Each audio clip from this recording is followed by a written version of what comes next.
Hello and welcome to today's episode of the Y special podcast. आज के इस episode में हमारे साथ हैं आज की हमारे गेस्ट प्रिया मैम जो एक ऑक्यूपेशनल थेरेपिस्ट है। मैम आपका स्वागत है द वाई स्पेशल पॉडकास्ट में। Thank you so much. अगर आपकी परमिशन हो तो हम क्वेश्चन आंसर सेशन स्टार्ट कर सकते हैं। मैम ऑक्यूपेशनल थेरेपी होती क्या है और किस तरह से हेल्प करती है? Occupational therapy allied health science के अंदर में आती है। इसमें ऑक्यूपेशनल थेरेपी ट्रीटमेंट में हम छोटे बच्चों से लेके हम बड़ों एडल्ट केसेस में भी हम अप्लाई करते हैं ट्रीटमेंट वगैरह।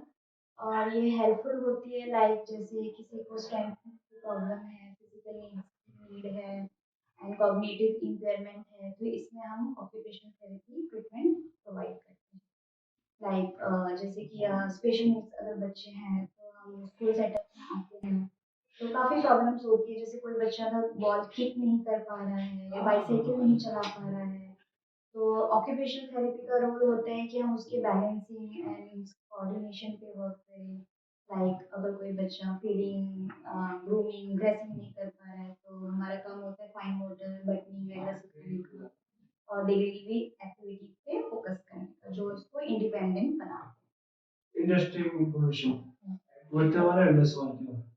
हम आपकी आज तक की जर्नी के बारे में जानना चाहेंगे। ओके, वेल मेरी जर्नी काफ़ी इंटरेस्टिंग रही है and I am graduate from national institute for locomotor disability दिव्यांगजन, जो कि कोलकाता में सिचुएटेड है। उसके बाद मैंने अपनी लाइफ में एडल्ट केसेस भी देखे हैं, स्ट्रोक पेशेंट, एम्प्यूटिक पेशेंट वो होते हैं जिनकी इंजरी में हाथ पैर कट हो जाते हैं, उसके बाद उनको कैसे इंडिपेंडेंट लेके आना है, वो सारा काम ओटी का होता है। एंड पीडियाट्रिक केसेस में हमने CP, down syndrome, learning disability, autistic बच्चे पे हमने काम किया है।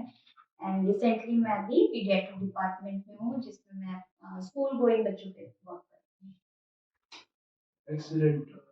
बढ़ते हैं हमारे अगले सवाल की ओर। स्पेशल नीड्स के बच्चों में ऑक्यूपेशनल थेरेपी यानी ओटी के पॉजिटिव आउटकम्स बताइए कुछ एग्जांपल्स के साथ। लाइक अगर हमारे पास कोई स्पेशल नीड बच्चा आता है, तो सबसे पहले तो हम उसको एसेस करते हैं। बट एसेस करने के बाद फिर हमें आइडिया लगता है, लाइक अगर किसी फॉर एग्जांपल किसी बच्चे में ट्राइपॉड ग्रिप नहीं है, वो पेंसिल नहीं पकड़ पा रहा है या फिर क्रेयॉन्स नहीं पकड़ पा रहा है, तो एज एन ओटी का रोल होता है कि उसकी ट्राइपॉड ग्रिप को डेवलप करे, उसके फिंगर स्ट्रेंथ के ऊपर काम करे।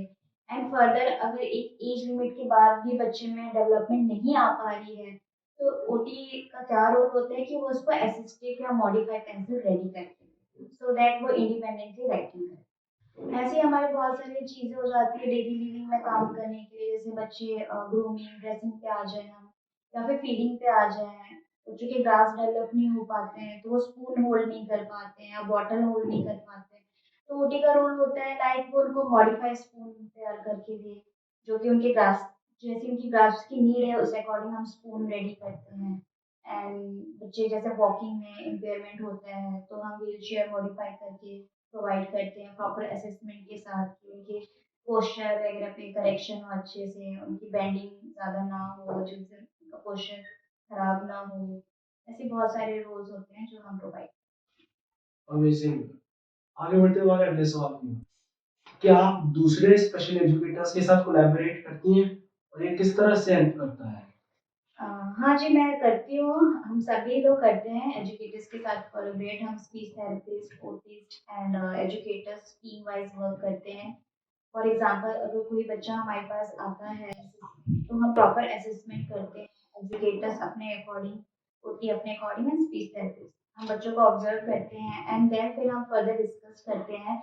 लाइक फॉर एग्जांपल एजुकेटर का काम होता है writing, reading and all, but एक ओटी का काम होता है कि अगर किसी बच्चे में अटेंशन नहीं है, वो चीज़ों को डिफ्रेंशिएट नहीं कर पा रहा है, तो हम उन्हें विजुअल परसेप्शन के थ्रू काम करवाते हैं। उसमें फिर बहुत सारे सबटाइप्स हो जाते हैं, डिस्क्रिमिनेशन हो गया, फिगर ग्राउंड हो गया, मतलब बेसिकली हम एक अटेंशन पे वर्क करते हैं, उनके प्रॉब्लम सॉल्विंग पे वर्क करते हैं एंड उनके फिर राइटिंग पे। अगर बच्चे को स्ट्रोक फॉर्मेशन ही नहीं है, तो स्ट्रोक फॉर्मेशन का काम ओटी करवाता है। देन आफ्टर दैट एजुकेटर उसके जनरलाइजेशन एंड उसके फॉर्मेशन पे वर्क करते हैं। तो इस तरीके से हमारा excellent. Let's move on to our next question. Ma'am क्या कुछ ऐसे मिसकंसेप्शंस है ओटी के बारे में जो आपको पता है और आप हमारे व्यूअर्स के लिए क्लियर करना चाहती हैं? ज़रूर।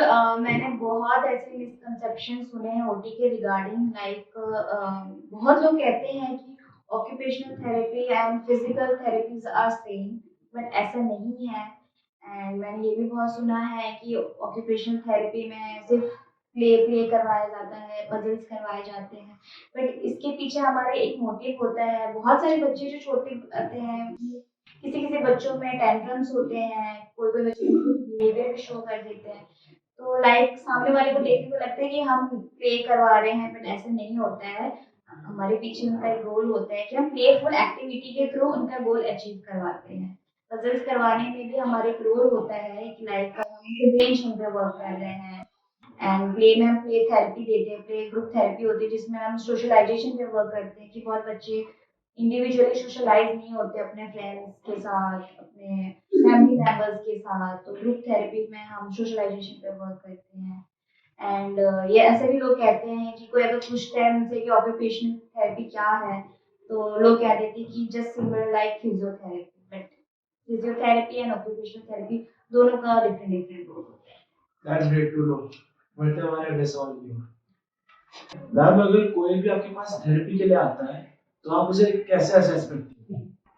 ओके, जैसे हमारे पास कोई बच्चा आया, तो कोई भी एडल्ट केस आया, बच्चे आए हमारे पास, तो सबसे पहले तो हम उनके पेरेंट्स से क्वेश्चन आर करते हैं, लाइक उनका प्रेजेंट कंसर्न क्या होता है, देन उनकी मेडिकल हिस्ट्री हम पूछते हैं।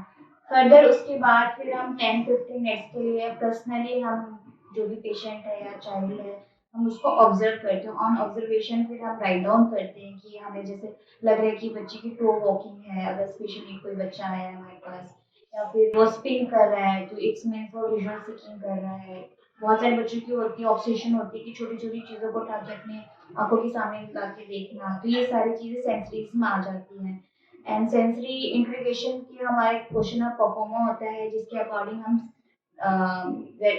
इवेलुएट कर पाते हैं कि बच्चे को ऑडिटरी इशू है या विजुअल इशू है या वेस्टिबुलर इश्यूज है। देन प्रॉपर असेसमेंट के बाद फिर हम 1 मंथ का टाइम लेते हैं, उसके बाद फिर हम गोल या ट्रीटमेंट प्रोवाइड करते हैं। That's great to know. बढ़ते हमारे अगले सवाल की ओर।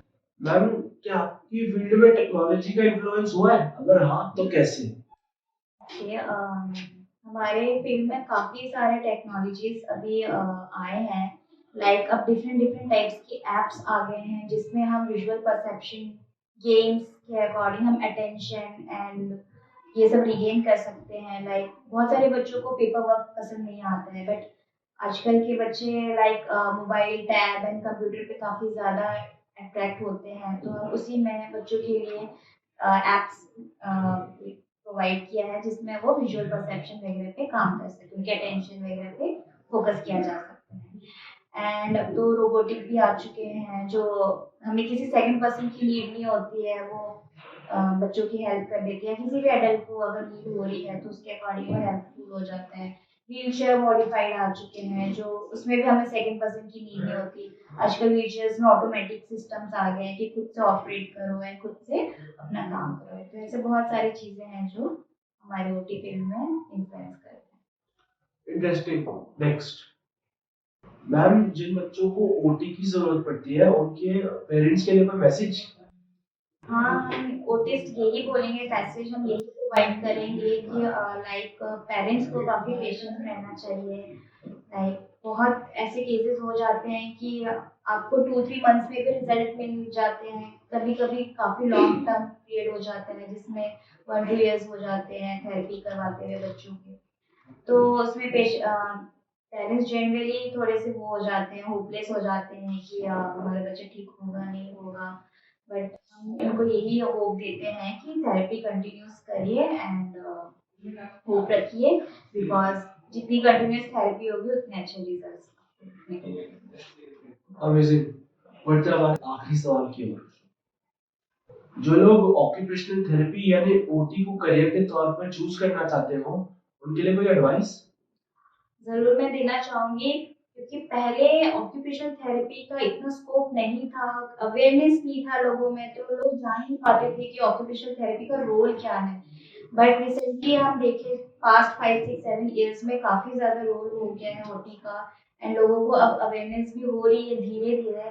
बट मैं यही कहना चाहूँगी कि जो भी हमारे यंगस्टर हैं आफ्टर 12th, अगर वो इसमें आना चाहते हैं तो वो ज़रूर आए, बिकॉज उनको काफ़ी एक्सपीरियंस मिलेगा कि स्पेशल नीड्स के साथ काम करने में कितना अच्छा लगता है। एंड स्पेशल नीड्स भी एक रेगुलर न्यूरोटिपिकल बच्चों की जैसे ही होते हैं। तो मैं ज़रूर बोलूँगी कि वो ज़रूर आए इस कोर्स में, because after India, out of India हम देखें कि काफ़ी स्कोप है। फॉरेन कंट्रीज में ओटी को टॉप लेवल डिमांड है, बट इन इंडिया इसलिए स्कोप नहीं है बिकॉज अवेयरनेस ही नहीं है कि ओटी करते क्या है।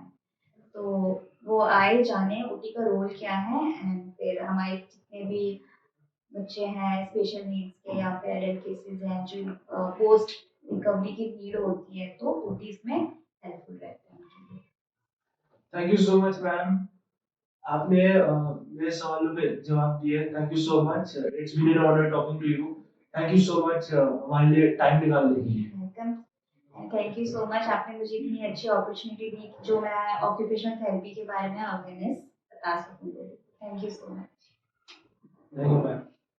And thank you so much for watching today's episode of the Why Special podcast. This is Yuvraj signs off. Goodbye. Thank you so much.